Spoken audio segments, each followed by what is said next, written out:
पहला signal impulse signal देखें, पहला हेडिंग लिखेंगे आप इम्पल्स सिग्नल। जो लोग सिग्नल एंड सिस्टम पढ़े होंगे ना उनको इनका आइडिया है, जो नहीं पढ़े होंगे वो देखेंगे।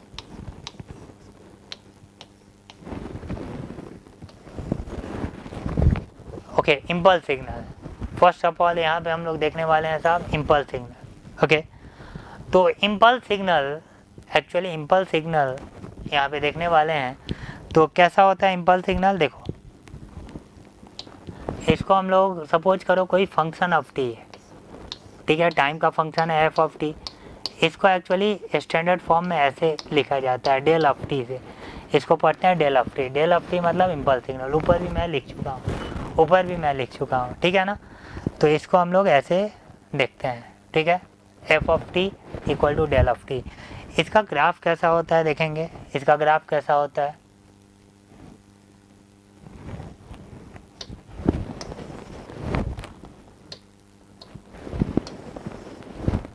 देखें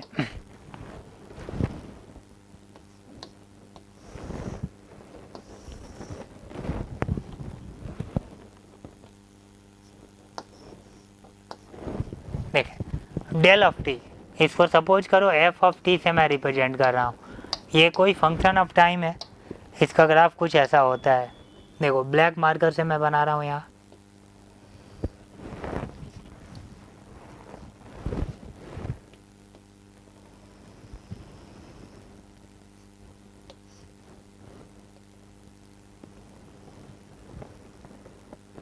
ठीक है, थोड़ा सा डार्क कर दिया मैंने ताकि कन्फ्यूजन ना हो। डेल ऑफ टी को हम लोग ऐसे रिप्रेजेंट करते हैं, डेल ऑफ टी को साहब ऐसे रिप्रेजेंट करते हैं। ये कौन सा टाइम है, ये टाइम है t equal to zero time. कौन सा टाइम है साहब, t equal to zero time. ये वाला जो टाइम है ना, ये t equal to zero time है, क्लियर। और ये जो टाइम है, और ये जो लेफ्ट हैंड साइड में जो टाइम है, इसको बोलते हैं t not equal to zero. Okay, तो इस अगर ग्राफ को रिप्रेजेंट करना है ना मुझे, इस ग्राफ को रिप्रेजेंट करना है तो मैं कैसे रिप्रेजेंट करूंगा, देखें ध्यान दें थोड़ा सा।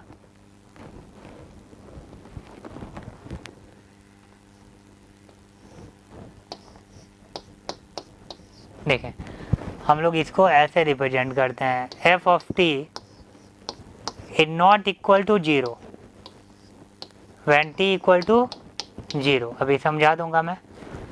और इसको हम लोग ऐसे रिप्रेजेंट करेंगे, ध्यान देंगे,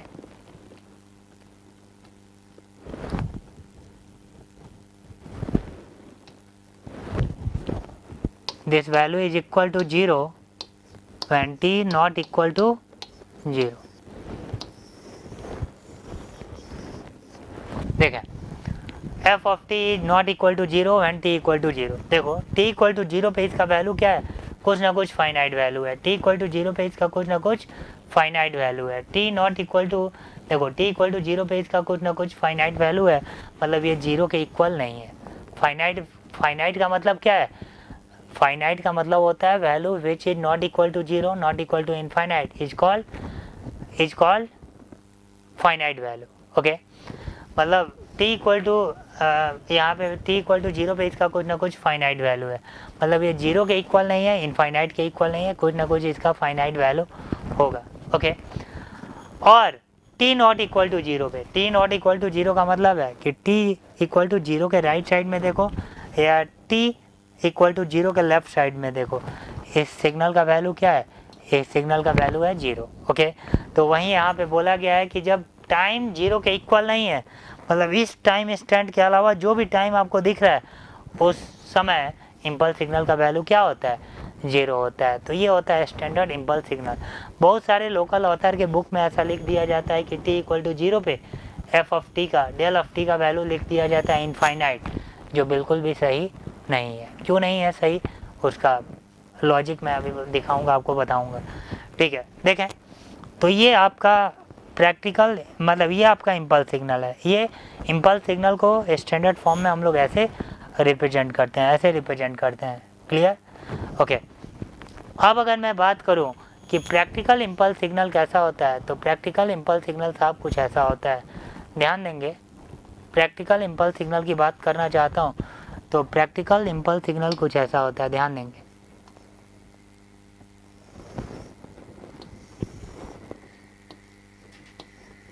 देखें, प्रैक्टिकल इम्पल्स सिग्नल एक रेक्टेंगुलर पल्स होता है साहब। प्रैक्टिकल इम्पल्स सिग्नल क्या होता है? एक रेक्टेंगुलर पल्स होता है, रेक्टेंगुलर पल्स। देखिए ये कुछ ऐसा होता है।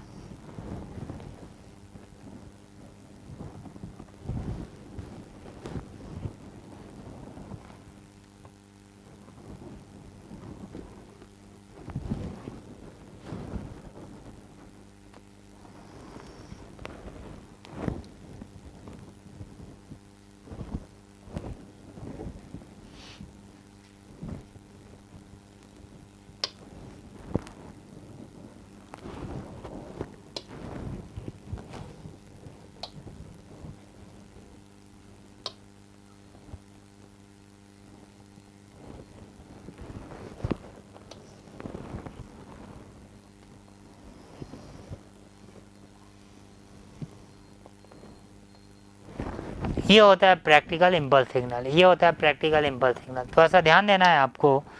प्रैक्टिकल इम्पल्स सिग्नल में एक्चुअली ये इस रेक्टेंगुलर पल्स का हम लोग मान लेते हैं कि हाइट है b। अगर इसका हाइट b है तो आप लोग बताएंगे इसका विड्थ कितना होगा। इसका विड्थ कितना होगा? इसका विड्थ होगा साहब 1/b। कितना होगा? 1/b। तभी तो इसका एरिया 1 होगा। एक्चुअली इम्पल्स सिग्नल का एरिया कितना होता है? 1 होता है। एक्चुअली इम्पल्स सिग्नल का एरिया जो होता है ना वो 1 होता है। आप ध्यान देना, इसको मैं ऐसे रिप्रेजेंट कर देना चाहता हूँ साइड में। देखो एरिया को हम लोग रिप्रेजेंट करते हैं इंटीग्रेशन से। तो t equal to -∞ to +∞ del of t dt is equal to 1। Okay, इसको हम लोग ऐसे रिप्रेजेंट करते हैं, ठीक है। ये आपको ध्यान रखना होगा थोड़ा सा, ठीक है। ये आपका एरिया, इसको हम लोग क्या बोलेंगे साहब? एरिया बोलेंगे।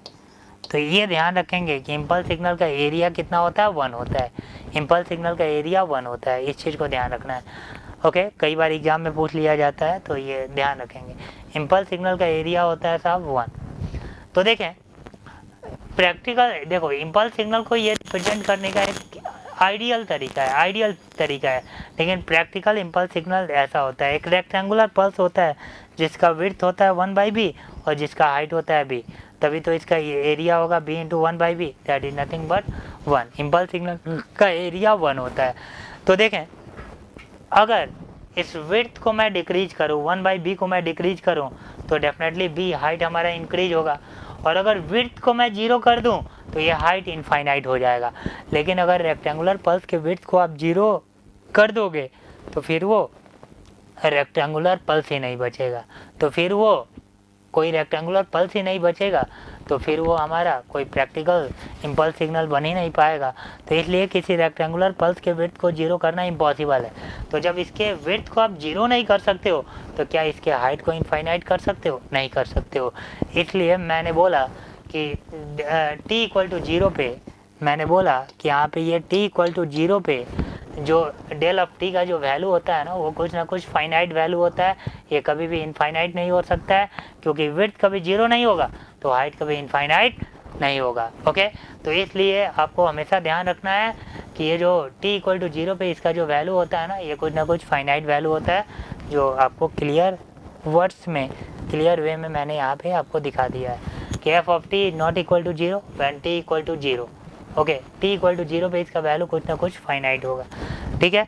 और इम्पल्स सिग्नल का एरिया कितना होता है? 1 होता है। इम्पल्स सिग्नल का काफ़ी ज़्यादा यूज आगे आपको मिलने वाला है, तो इस सिग्नल को हमेशा ध्यान रखेंगे। अगर सिग्नल एंड सिस्टम सब्जेक्ट आपने पहले पढ़ा होगा तो फिर ये आपको डिटेल में पता होगा, नहीं पढ़ा होगा तो अभी आपने देख लिया, आपको हमेशा ध्यान रहेगा। इम्पल्स सिग्नल आगे हम बात करेंगे, तो इस सिग्नल को हमेशा हम यूज करेंगे सिस्टम को टेस्ट करने के लिए। ओके, तो ये था आपका इम्पल्स सिग्नल। क्या था साहब? पहला इम्पल्स सिग्नल। अब हम लोग देखने वाले हैं दूसरा, कौन सा सिग्नल? Step signal. ओके, तो आप देखें फेयर कॉपी अपना कर रहे हैं तो वीडियो को आप पॉज करेंगे और ये पूरा आप फेयर कर लेंगे, पूरा आप क्या कर लेंगे, फेयर कर लेंगे, ये फेयर करेंगे और फिर आप ये भी फेयर कर लेंगे। ये है प्रैक्टिकल इम्पल्स सिग्नल और ये है आइडियल इम्पल्स सिग्नल। ओके, इसको एफ ऑफ टी से डिनोट कर सकते हैं। ये प्रैक्टिकल इम्पल्स सिग्नल है, ये है आपका ideal impulse signal. Okay, ideally हम ऐसे रिप्रेजेंट करेंगे, लेकिन दिमाग में सोचेंगे कैसे, ऐसे प्रैक्टिकली ऐसे सोचेंगे। एक्चुअली ये विड्थ काफ़ी कम होता है लेकिन जीरो नहीं होता है। ये जो विड्थ है ना 1/b, ये काफ़ी कम होता है लेकिन जीरो नहीं होता है। क्लियर, इस चीज़ को ध्यान रखना है हमेशा। ओके, तो ये आपका कंप्लीट हुआ कौन सा सिग्नल, इम्पल्स सिग्नल। अब हम लोग देखते हैं second one, that is nothing but step signal. तो देखेंगे स्टेप सिग्नल।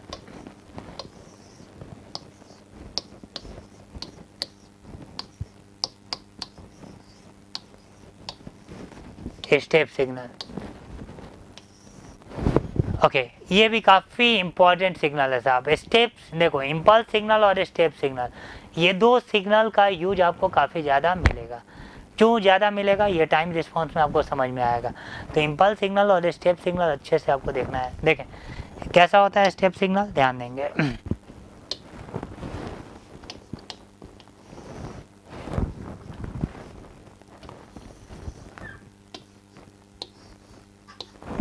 कैसा होता है स्टेप सिग्नल, ध्यान देंगे। ये आपका सपोज करो एफ ऑफ टी है, फंक्शन ऑफ टी है।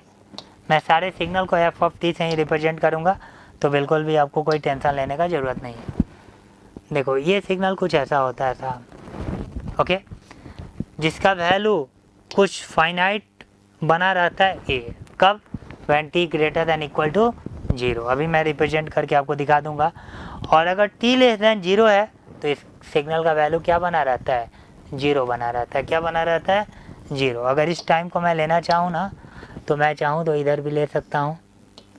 इस सिग्नल का वैल्यू टी लेस देन 0 पे क्या बना रहता है, 0, और टी इक्वल टू 0 पे क्या बना रहता है, ए।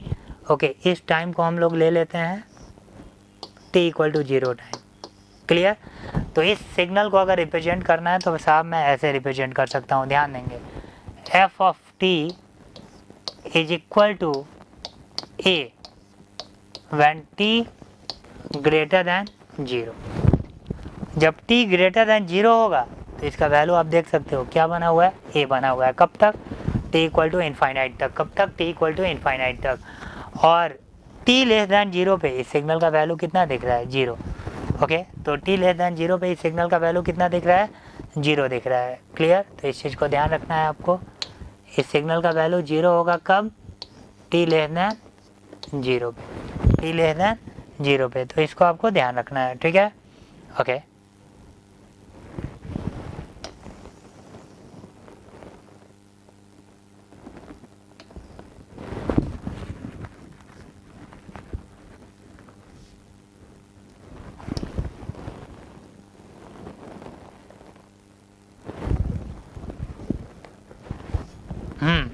तो देखें बिल्कुल सिंपल है।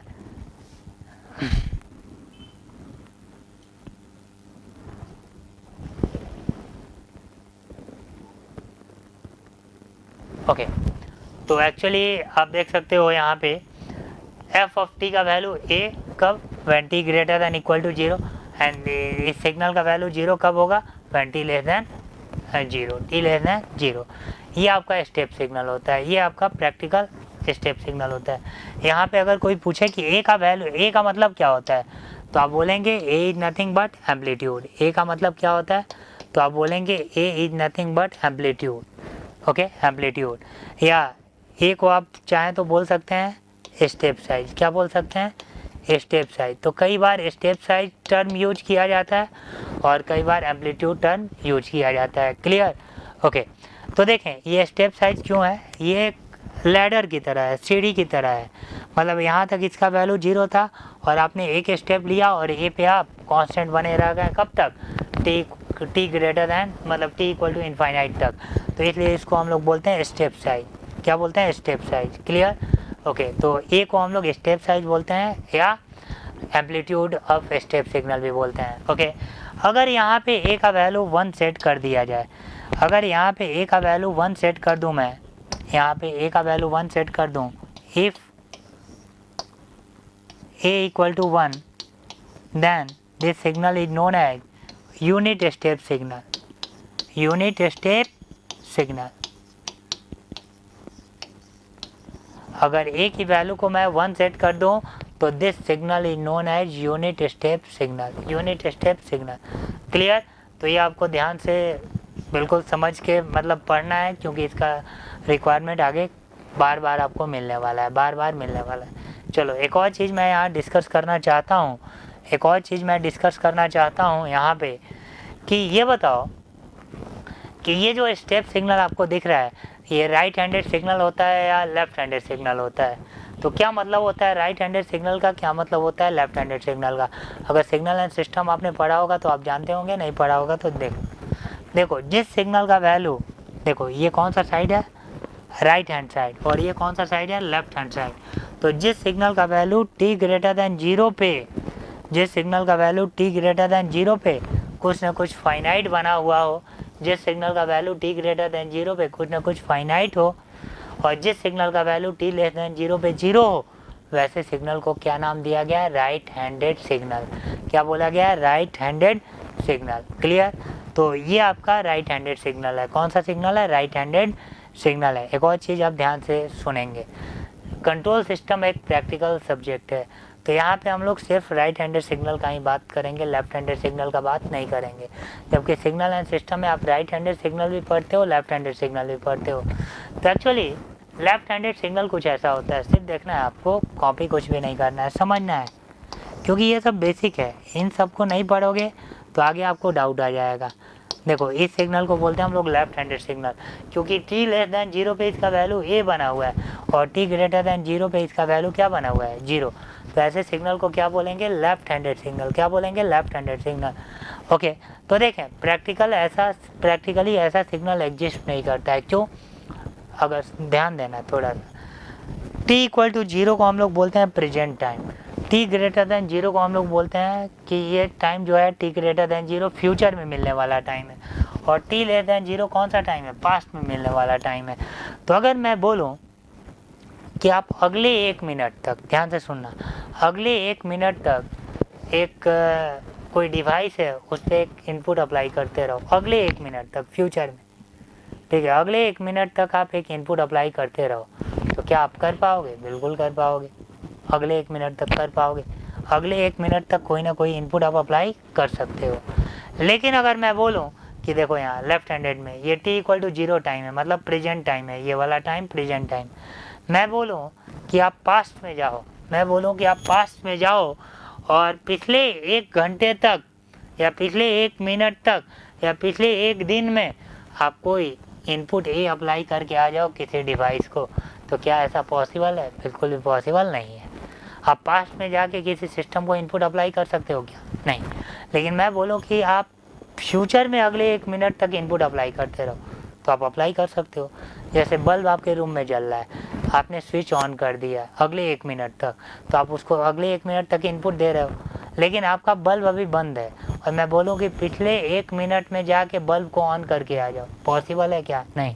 मतलब पास्ट में जाके आप इनपुट अप्लाई नहीं कर सकते हैं. इसलिए कंट्रोल सिस्टम में कभी भी बोला जाए या नहीं बोला जाए, हमारे दिमाग में होना चाहिए कि कभी भी हम इनपुट अप्लाई करेंगे तो राइट हैंडेड सिग्नल ही अप्लाई करेंगे, लेफ्ट हैंडेड सिग्नल अप्लाई नहीं करेंगे. क्योंकि हम इसमें देखो t लेस देन 0 पे इसका वैल्यू है a, मतलब आप किधर की तरफ जा रहे हो, t equal to minus infinite की तरफ जा रहे हो, माइनस इनफाइनाइट मतलब आप पास्ट में जा रहे हो, पास्ट में जा रहे हो. तो क्या t equal to minus infinite की तरफ जाना पॉसिबल है? नहीं. लेकिन t equal to infinite plus infinite की तरफ जाना पॉसिबल है? Yes yes. तो actually practically left handed signal exist नहीं करता है. तो कंट्रोल सिस्टम जब तक हम पढ़ रहे हैं तब तक हमारे दिमाग में सिर्फ और सिर्फ कौन सा सिग्नल होना चाहिए, राइट हैंडेड सिग्नल होना चाहिए. Left handed signal practically exist नहीं करता है. तो इस चीज़ को आपको ध्यान रखना है, ठीक है ना. ये बस आपको समझाने के लिए बोला था, इसको फेयर नहीं करना है, ठीक है.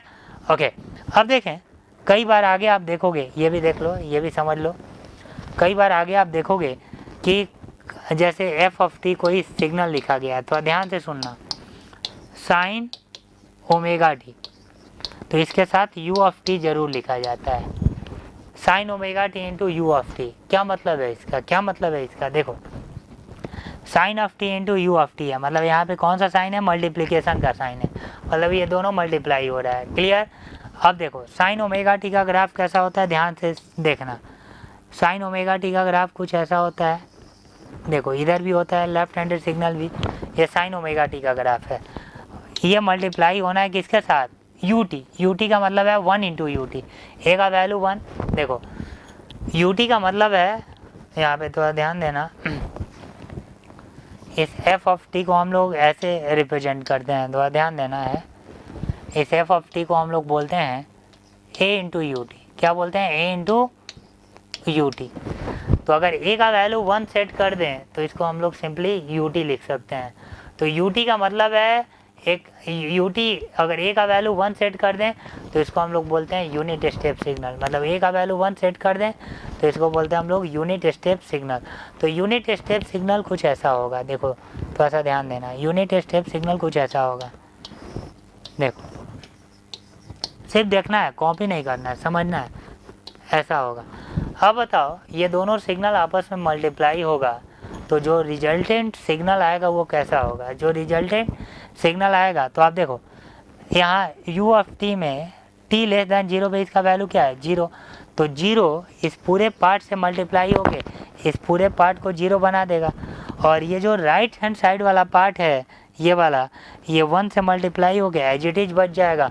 तो जो रिजल्टेंट सिग्नल आएगा वो कुछ ऐसा आएगा, जो रिजल्टेंट सिग्नल आएगा वो थोड़ा ध्यान से देखना, कुछ ऐसा आएगा, देखो कुछ ऐसा आएगा। ये सुनो, t लेस दैन 0 पे इसका वैल्यू 0 होगा, t ग्रेटर दैन 0 पे इसका वैल्यू ये प्योर साइन वाला होगा, क्योंकि ये दोनों मल्टीप्लाई हो रहा है। तो t लेस दैन 0 पे इसका वैल्यू 0 है, तो 0 मल्टीप्लाई हो गई, इस पूरे सिग्नल को इस पूरे सिग्नल को इस पूरे सिग्नल को ये 0 बना देगा। और t ग्रेटर दैन 0 पे ये ग्राफ जब 1 से मल्टीप्लाई होगा तो ये ग्राफ एज इट इज बच जाएगा। क्लियर। तो ये आपका sign omega t into u of t का ग्राफ है, sine omega t into u of t का ग्राफ है जो सामने आपको दिख रहा है। क्लियर, जो सामने आपको दिख रहा है। ओके, तो ध्यान देना है आपको।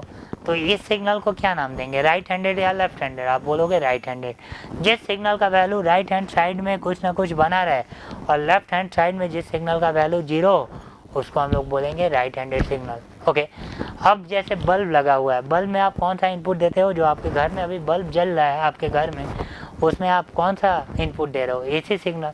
तो कौन सा एसी सिग्नल दे रहे हो, अगर मैं बोल रहा हूँ फ्यूचर में जाके या अगले 1 घंटे तक बल्ब को ऑन रखो, तो आप फ्यूचर में जाओगे, फ्यूचर में जाओगे मतलब आप उसको right handed sine signal apply करोगे, right handed sine signal apply करोगे।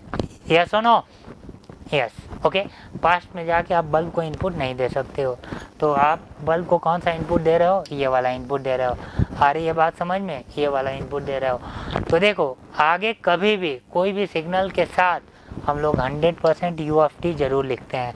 यू ऑफ टी लिखने का मतलब ही है कि लेफ्ट हैंड साइड वाला पार्ट 0 से मल्टीप्लाई होके क्या हो जाएगा, 0, और राइट हैंड साइड वाला पार्ट एज इट इज बच जाएगा। ये सब काफ़ी बेसिक पॉइंट्स है साहब, जो आपको किसी बुक्स में नहीं लिखा जाता है, लेकिन कंट्रोल सिस्टम आगे पढ़ोगे तो आपके दिमाग में ऐसा आएगा कि सर कई जगह मैं सिर्फ साइन ओमेगा टी लिख दूंगा, क्या लिख दूंगा, साइन ओमेगा टी, और इसके साथ यू ऑफ टी नहीं भी लिखूंगा, लेकिन जब ग्राफ बनाऊंगा तो ग्राफ में ऐसा बनाऊंगा, ठीक है। लेकिन आपके दिमाग में आ सकता है कि सर साइन ओमेगा टी का ग्राफ तो ऐसा होता है, तो आपने ऐसे नहीं बनाया, ऐसे बनाया क्यों। तो ये सब मैं बेसिक में ही आपको समझा दे रहा हूँ, ओके, क्योंकि प्रैक्टिकली राइट हैंडेड सिग्नल ही एग्जिस्ट करता है। एक और चीज़ बताओ, अगर हम इनपुट फ्यूचर में देंगे तो आउटपुट भी फ्यूचर में ही मिलेगा, मतलब अगर input right handed signal apply करेंगे तो हमारा आउटपुट भी राइट हैंडेड ही मिलेगा। तो कंट्रोल सिस्टम जब तक आप पढ़ोगे, चाहे इनपुट लिखा जाए या आउटपुट लिखा जाए, अगर उसके साथ यू ऑफ टी नहीं भी लिखा हुआ है ना, तो बाय डिफ़ॉल्ट आपको समझ के चलना है कि यहाँ पे यू ऑफ टी लिखा हुआ है, यहाँ पे यू ऑफ टी लिखा हुआ है, क्योंकि प्रैक्टिकली राइट हैंडेड सिग्नल ही एग्जिस्ट करता है। आ रही है बात समझ में, आई थिंक आपको समझ में आ रहा होगा। ये सब काफ़ी अच्छा और बेसिक पॉइंट है जो आपको पता होना चाहिए, ठीक है। तो ये सब को मैं रफ कर रहा हूँ, ये सब बस आपको समझाने के लिए मैंने बताया। इसको आपको फेयर कॉपी में नहीं लिखना है, फेयर कॉपी में सिर्फ आपको इतना नोट डाउन करना है जो आपको यहाँ पे दिख रहा है। क्लियर? तो ये था साहब आपका स्टेप सिग्नल। क्या था साहब? ये था आपका स्टेप सिग्नल। इसको आप फेयर कॉपी में नोट डाउन करेंगे। तो इम्पल्स सिग्नल और स्टेप सिग्नल आप पढ़ चुके हैं, ये आपने देखा था। ये था इम्पल्स सिग्नल, ओके। ये सिग्नल और ये है स्टेप सिग्नल, ये दोनों काफ़ी इंपॉर्टेंट है। अच्छे तरीके से इसको समझ के आपको पढ़ना है, ठीक है, ओके। अब देखते हैं अगला signal, that is nothing but ramp signal. तो देखेंगे थर्ड सिग्नल है ये आपका रैम्प सिग्नल।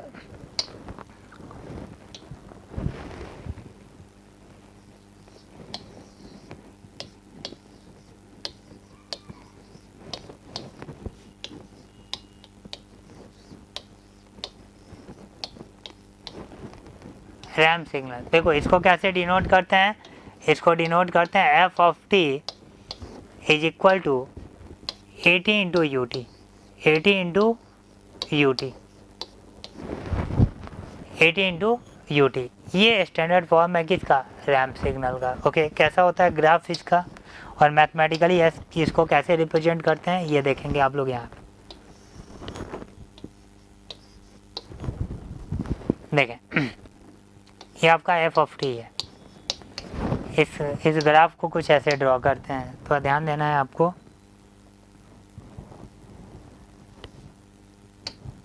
देखें तो ध्यान देना है, इस ग्राफ को हम लोग ऐसे ड्रॉ करते हैं, ओके।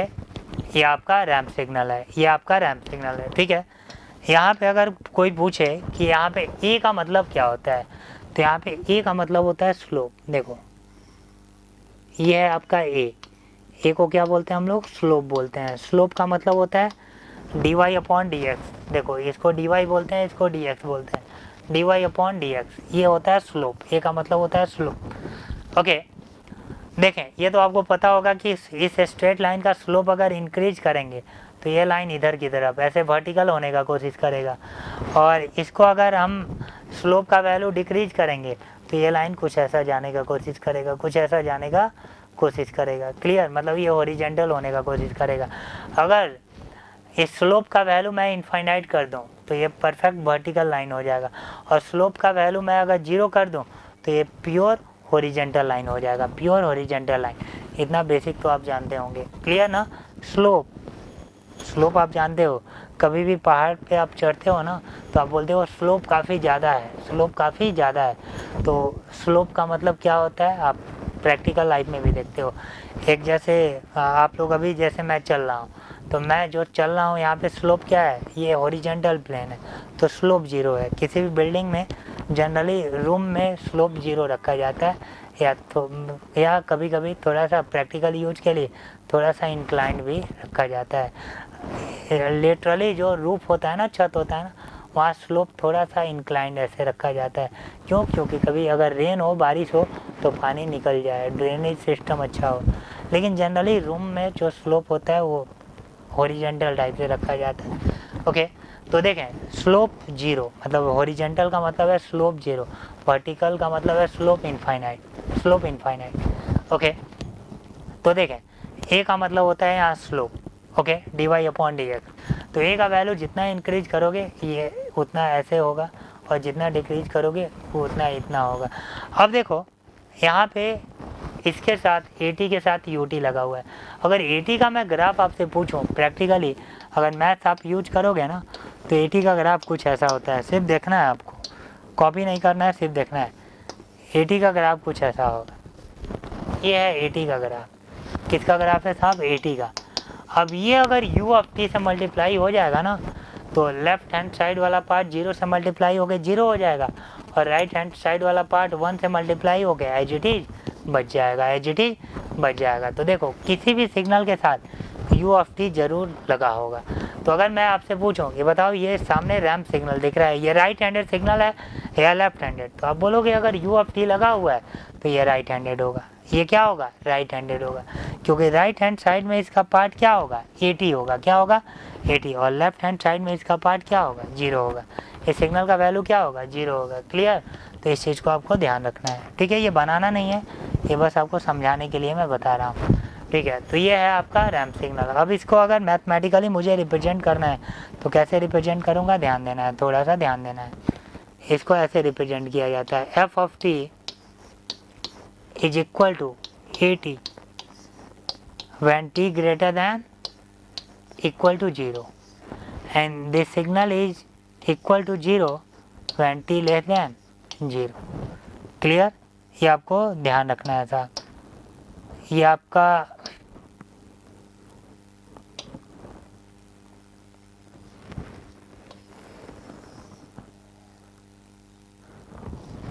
आपका एक रैम्प सिग्नल है. ओके, रैम्प सिग्नल है जिसका वैल्यू t ग्रेटर दैन 0 या t इक्वल टू 0 पे भी इसका वैल्यू 80 होता है. देखो, अगर t इक्वल टू 0 टाइम ले लो ना, तो इस सिग्नल का वैल्यू क्या है? 0 है. तो t का वैल्यू यहाँ 0 पुट कर लोगे, a का वैल्यू कुछ भी रहे, 0 into a, t equal to 0 पे इसका वैल्यू क्या हो जाएगा? 0 हो जाएगा. क्लियर? ओके. और बाकी टाइम के साथ ये क्या हो रहा है? इंक्रीज हो रहा है. टाइम के साथ ये क्या हो रहा है? इंक्रीज हो रहा है. तो ये सिग्नल का वैल्यू होता है 80. और t लेस दैन 0 पे इधर की बात करूं तो इस सिग्नल का वैल्यू क्या है? 0 है. इस सिग्नल का वैल्यू क्या है? 0 है. तो ये कौन सा सिग्नल है साहब? Right handed. जिस सिग्नल का वैल्यू t ग्रेटर दैन 0 पे कुछ फाइनाइट हो और t लेस दैन 0 पे 0, उसको बोलते हैं हम लोग राइट हैंडेड सिग्नल. क्लियर? तो ये आपका कौन सा सिग्नल है साहब? राइट हैंडेड सिग्नल है. ठीक है, तो इस चीज़ को आपको ध्यान रखना है. ये आपका राइट हैंडेड सिग्नल है. ओके, अब थोड़ा सा ध्यान रखेंगे इसको. अगर यहाँ पे मैं इधर लिख दे रहा हूँ, अगर यहाँ पे a का वैल्यू 1 सेट कर दिया जाए, अगर यहाँ पे a का वैल्यू 1 सेट कर दिया जाए, if a equal to 1, if a equal to 1, तो इस सिग्नल को क्या नाम देंगे? इतना तो आपको पता होगा आई थिंक. अगर यहाँ पे इस सिग्नल को if a equal to 1 set कर दिया जाए, अगर स्लोप 1 सेट कर दिया जाए, तो इसको हम लोग बोलते हैं यूनिट रैम्प सिग्नल. क्या बोलते हैं? Unit ramp signal. Unit ramp signal. अगर यहाँ स्लोप को 1 सेट कर दिया जाए तो इस सिग्नल को बोला जाता है यूनिट रैम्प सिग्नल. ओके, तो ये टर्म भी आपको आगे बार बार सुनने को मिलेगा, unit ramp signal. Clear? Okay, तो ये था रैम्प सिग्नल. तो आपने अभी तक क्या देखा? 3 सिग्नल देखा. पहले आपने देखा, इस वीडियो में आपने पहले देखा बेसिक एंड इंट्रोडक्शन के अंदर, ये आपने देखा बेसिक टेस्ट सिग्नल. ओके, जिसके अंदर DC test signal, AC test signal आपने देखा. ओके, फिर मैंने डीसी टेस्ट सिग्नल को 1 बाय 1 बताया. इम्पल्स सिग्नल पहले बार बताया, फिर स्टेप सिग्नल, फिर रैम्प सिग्नल बताया. क्लियर? ये 3 सिग्नल का यूज आपको कंट्रोल सिस्टम में दिखता है. पैराबोलिक सिग्नल का यूज कभी भी आपको नहीं दिखता है. क्यों नहीं दिखता है? ये टाइम रिस्पॉन्स में मैं आपको बताऊंगा. लेकिन पैराबोलिक सिग्नल कैसा होता है ये भी मैं आपको बता देना चाहता हूँ. इसका यूज मतलब कंट्रोल सिस्टम में नहीं दिखेगा, लेकिन जब आप टेस्ट सिग्नल देख रहे हो ना, तो 3 देख चुके हो तो चौथा भी देख लो. ठीक है, ये चौथा आपका टेस्ट सिग्नल होगा. ओके, ये भी आप देख सकते हो पैराबोलिक सिग्नल. इसका यूज कंट्रोल सिस्टम में नहीं दिखेगा. ओके, सिग्नल एंड सिस्टम में ज़रूर पढ़ते हैं आप पैराबोलिक सिग्नल. ये लास्ट आपका टेस्ट सिग्नल है. कैसा होता है पैराबोलिक सिग्नल? देखो, ये आपका एफ ऑफ टी है. ठीक है ना, एफ ऑफ टी. इस एफ ऑफ टी को हम लोग डिनोट ऐसे करते हैं, f of t is equal to AT² upon 2 into u of t. देखो, यू ऑफ टी यहाँ भी लगा हुआ है, यू ऑफ टी यहाँ भी लगा हुआ है. क्लियर? तो इसका ग्राफ कैसा होता है? AT² का कुछ ऐसा होता है. देखो, पैराबोला का ग्राफ आपने देखा होगा पहले भी. पैराबोला का ग्राफ कुछ ऐसा होता है, ध्यान देंगे, कुछ ऐसा होता है AT² का ग्राफ. ओके, लेकिन ये जब यू ऑफ टी से मल्टीप्लाई होगा ना, तो ये जो लेफ्ट हैंड साइड वाला पार्ट है ना, ये ख़त्म हो जाएगा और राइट हैंड साइड वाला पार्ट एज इट इज बच जाएगा. तो ये भी कौन सा सिग्नल होगा? राइट हैंडेड सिग्नल होगा. क्लियर? तो ये आपको पता होना चाहिए कि कभी भी हम लोग कंट्रोल सिस्टम में कौन सा सिग्नल पढ़ते हैं? Right handed. Left hand signal का बात नहीं करते हैं. तो ये है आपका पैराबोलिक सिग्नल. इसको मैथमेटिकली ऐसे डिनोट कर लेते हैं हम लोग, f of t is equal to AT² upon 2 when t greater than equal to 0 and this value is equal to 0 when t less than 0. देखो, t less than 0 पे इसका वैल्यू 0 है, तो डेफिनेटली इसको आप क्या बोल सकते हैं? इसको बोल सकते हैं आप राइट हैंडेड सिग्नल. क्या बोल सकते हैं? इसको बोल सकते हैं आप राइट हैंडेड सिग्नल। क्लियर क्या बोल सकते हैं, राइट हैंडेड सिग्नल बोल सकते हैं। ठीक है, तो ये है पैराबोलिक सिग्नल। इसका यूज कंट्रोल सिस्टम में बस एक दो जगह पे मिलने वाला है। ठीक है, तो ये चारों टेस्ट सिग्नल आपने इस वीडियो में देखा। ओके, तो इस वीडियो को मैं यहीं पे कंप्लीट करूँगा। अगले लेक्चर में मैं पढ़ाऊँगा कि एक सिस्टम और एक कंट्रोल सिस्टम में क्या डिफरेंस होता है और कंट्रोल सिस्टम कितने टाइप का होता है। काफ़ी इम्पोर्टेंट लेक्चर होगा नेक्स्ट वाला। नेक्स्ट वीडियो काफ़ी इम्पोर्टेंट होगा, अच्छे से पढ़ेंगे। तो अभी तक जो मैंने पढ़ा है ये बिल्कुल बेसिक पॉइंट था, ये बेसिक था। ओके, मतलब ये आपको सिग्नल एंड सिस्टम जो लोग पढ़े होंगे वो जानते होंगे इस लेक्चर को। लेकिन काफ़ी कुछ पॉइंट्स मैंने ऐसा भी बताया ना जो किसी बुक्स में नहीं लिखा होता है। क्यों राइट हैंडेड सिग्नल, देखो सिग्नल एंड सिस्टम में राइट हैंडेड लेफ्ट हैंडेड दोनों हम यूज करते हैं, लेकिन कंट्रोल सिस्टम में सिर्फ राइट हैंडेड। तो ये सब points actually signal and system में आपने नहीं पढ़ा होगा जो कंट्रोल सिस्टम में आप पढ़ते हैं। तो इसलिए चाहे आप पहले सिग्नल एंड सिस्टम पढ़े भी हों, फिर भी लेक्चर को हल्के में नहीं लेंगे, सारे लेक्चर को अच्छे से पढ़ेंगे। ठीक है, तो अगला लेक्चर जहाँ से हम लोग कंट्रोल सिस्टम का इंट्रोडक्शन शुरू करेंगे, तो काफ़ी इंपॉर्टेंट लेक्चर होगा। मैंने बोला था शुरू का 3-4 घंटे का लेक्चर आपको थोड़ा स्लो लगेगा, लेकिन एक बार ये सब बेसिक पॉइंट्स समझ लेंगे तो फिर मैं अपना सुपरसोनिक स्पीड यूज करना शुरू कर दूंगा। ठीक है ना, जहाँ पे आपको काफ़ी मज़ा आएगा। तो बेसिक पॉइंट्स के बिना कंट्रोल सिस्टम पढ़ना इम्पॉसिबल है।